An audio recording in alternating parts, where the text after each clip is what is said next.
Hello everyone, welcome back to Sarvari academy. Sarvari academy में आप सभी का एक बार फिर से स्वागत है। आज की इस वीडियो में हम लाभ और हानि सीखेंगे, जो कि बहुत ही प्यारा टॉपिक है और ये हमारी डेली लाइफ यानी कि दैनिक जीवन में भी यूज होता है। अगर हम किसी दुकानदार के यहाँ दुकान के पास जाते हैं कुछ खरीदने के लिए, तो वहाँ भी दुकानदार को लाभ या हानि हुआ, या आप कोई व्यापार कर रहे हैं तो भी उसमें लाभ हुआ या हानि हुआ, तो उसको समझने के लिए हम मैथ का यूज करते हैं। तो आज इस चैप्टर को हम अच्छे से पढ़ेंगे, ठीक है। तो चलिए स्टार्ट करते हैं। लाभ और हानि को जानने से पहले कुछ हमें टर्म जानने पड़ेंगे, ठीक है। जैसे कि क्रय मूल्य हो गया, इसको हम हिंदी में बोलते हैं कॉस्ट प्राइस, जिसे शॉर्टकट में सीपी भी बोलते हैं। सीपी, कॉस्ट प्राइस, ये क्या होता है? कोई भी वस्तु जिस मूल्य पर खरीदी जाती है उस मूल्य को उस वस्तु का क्रय मूल्य लागत मूल्य बोलते हैं, ठीक है। तो जो हम खरीद रहे हैं उसको हम बोलते हैं क्रय मूल्य, जिसे हिंदी में बोलते हैं, इंग्लिश में बोलते हैं कॉस्ट प्राइस। जैसे कि मान लीजिए आप दुकानदार के पास गए और आपने एक पेन खरीदा 10 रुपये का, तो आपने जो 10 रुपये दुकानदार को दिए हो, तो वो दुकानदार के लिए क्या हुआ, वो क्या हुआ, आपको क्या हुआ, 10 रुपया वो आपका क्रय मूल्य हुआ, ठीक है। आपने 10 रुपये दिए, 10 रुपये में खरीदा आपने, तो क्रय मूल्य हो गया आपका, जिसे इंग्लिश में बोलते हैं हम कॉस्ट प्राइस, ठीक है। एसपी का मतलब क्या होता है, यानी कि विक्रय मूल्य क्या होता है? विक्रय मूल्य से हम इंग्लिश में बोलते हैं सेलिंग प्राइस। इसको हम इंग्लिश में सेलिंग प्राइस बोलते हैं, शॉर्टकट में एसपी बोलते हैं, ठीक है। क्या होता है विक्रय मूल्य? कोई भी वस्तु जिस मूल्य पर बेची जाती है, तो उस मूल्य को उस वस्तु का विक्रय मूल्य कहते हैं। विक्रय मूल्य क्या होता है? बेचना। क्रय मूल्य खरीदना, क्रय मूल्य कॉस्ट प्राइस खरीदना, विक्रय मूल्य बेचना। अब उस दुकानदार के लिए आपने जो 10 रुपया दिया, तो 10 रुपये में आपने खरीदा और 10 रुपये में दुकानदार ने बेचा, तो वो 10 रुपया दुकानदार के लिए क्या हुआ? विक्रय मूल्य हुआ, और आपके लिए वो क्रय मूल्य हुआ, ठीक है, क्योंकि उसने बेचा, आपने खरीदा, ठीक है। आई होप क्लियर हो गया होगा आपको। अब यहाँ से बारी आती है लाभ और हानि की। लाभ और हानि जो होता है वो दोनों ही कॉस्ट प्राइस पे ही डिपेंड करता है, कॉस्ट प्राइस पे, ठीक है। कैसे समझेंगे इसको? लाभ क्या होता है? लाभ क्या होता है? जब किसी वस्तु का विक्रय मूल्य उसके क्रय मूल्य से अधिक हो, मतलब कि उतने खरीदा कुछ और का और बेचा ज़्यादा ही रुपए का, तब होता है प्रॉफिट, यानी कि लाभ होता है, ठीक है। अब सपोज दैट कि उस दुकानदार ने आपको 10 रुपये का बेच दिया कलम, हो सकता है उसने 8 रुपये का ही खरीद के लाया, और जहाँ से वो अपना मार्केटिंग करता है, जहाँ से वो सामान लाता है, अपना गुड्स लाता है, तो उसको 2 रुपये का प्रॉफिट हुआ, लाभ हुआ, क्योंकि उसने खरीदा 8 रुपये का और बेचा 10 रुपये का। तो उसकी जो कॉस्ट प्राइस है वो 8 रुपये, बट सेलिंग प्राइस उसकी क्या हो गई? 10 रुपये हो गई, इसलिए उसको 2 रुपये का प्रॉफिट हुआ। निकालते कैसे लाभ? इसको विक्रय मूल्य में से क्रय मूल्य को माइनस कर देते हैं, ठीक है। जैसे मान ली दुकानदार ने उसने 8 रुपये का खरीदा था, 8 रुपये का खरीदा था उसने, सेलिंग कॉस्ट प्राइस उसकी 8 रुपये थी, और उसने 10 रुपये में बेचा आपको, तो 10 रुपये जो है उसका सेलिंग प्राइस हो गया, ठीक है। तो लाभ कितने का हुआ? तो लाभ बराबर विक्रय मूल्य माइनस क्रय मूल्य। विक्रय मूल्य सेलिंग प्राइस में से कॉस्ट प्राइस को, क्रय मूल्य को घटा देंगे, 10 में से 8 घटाएंगे, कितना आएगा आपका? 2 रुपये का। तो उसको 2 रुपये का लाभ हुआ था। तो इस तरह से समझते हैं, ठीक है। एक बार फिर से रिवाइज करता हूँ मैं। लाभ और हानि, लाभ और हानि को समझने से पहले आपको क्रय मूल्य और विक्रय मूल्य का नॉलेज होना चाहिए। क्रय मूल्य क्या होता है? जिस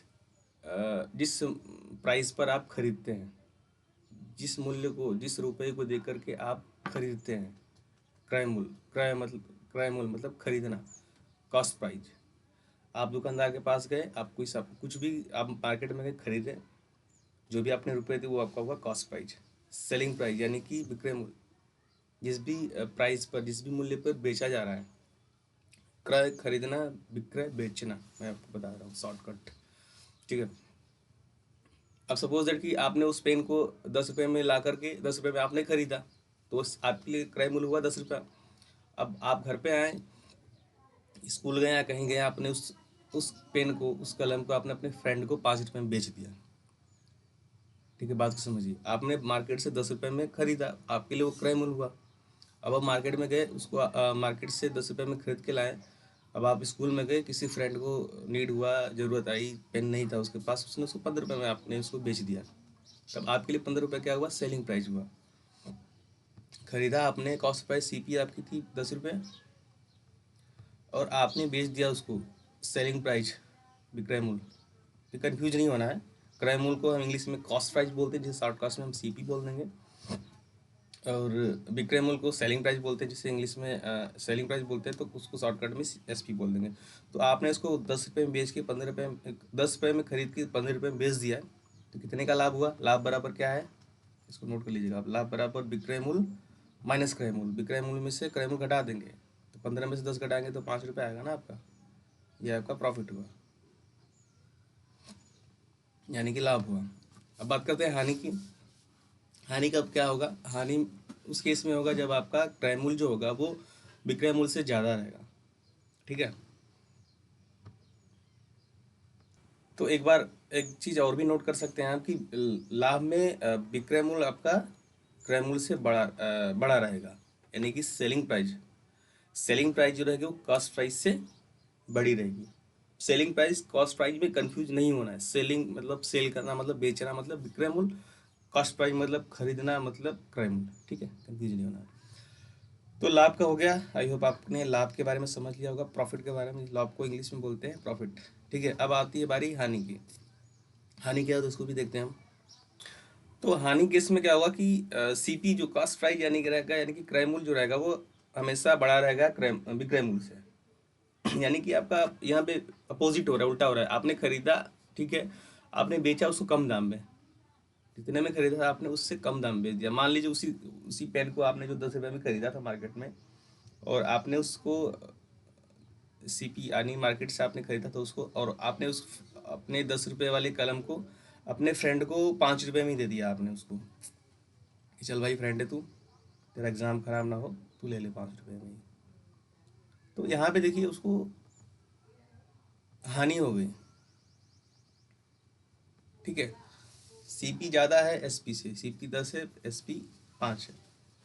इस केस में हानि होता है। हानि वाले केस में क्या करते हैं हम? क्रय मूल्य से विक्रय मूल्य को घटा देते हैं। तो 10 में से 5 घटाएंगे, आपका क्या आएगा? 5 आएगा। तो ये 5 रुपये आपका क्या हो गया? लॉस हो गया, हानि हो गई। सो आई होप आपको ये भी क्लियर हो गया होगा। लाभ में विक्रय मूल्य ज़्यादा रहेगा, क्रय मूल्य कम रहेगा, और हानि में क्रय मूल्य ज़्यादा रहेगा, विक्रय मूल्य कम रहेगा, ठीक है। और एक टर्म आता है इसमें आपका प्रतिशत लाभ और हानि प्रतिशत। मतलब कि अगर लाभ हुआ तो कितने प्रतिशत का लाभ हुआ, अगर हानि हुआ तो कितने प्रतिशत का हानि हुआ, ठीक है। ये भी क्वेश्चन मार्क बनता है ना कि हाँ भाई चलो ठीक है, लाभ तो समझ लिया हमने, लेकिन प्रतिशत में बताओ, जिसे परसेंटेज में हम सीख रहे थे। अब हम हानि और लाभ को परसेंटेज में कैलकुलेट करेंगे। तो लाभ प्रतिशत बराबर होता है लाभ बटे प्रतिशत बराबर लाभ बटे क्रय मूल्य गुणे 100, ठीक है। ये आपका लाभ प्रतिशत का फॉर्मूला है। देखिए बटे क्रय मूल्य हमेशा रहेगा। सिंपल सी बात है, लाभ जो हुआ किस पे हुआ लाभ? देखिए फार्मूला कैसा है ये भी बता दे रहा हूँ आपको।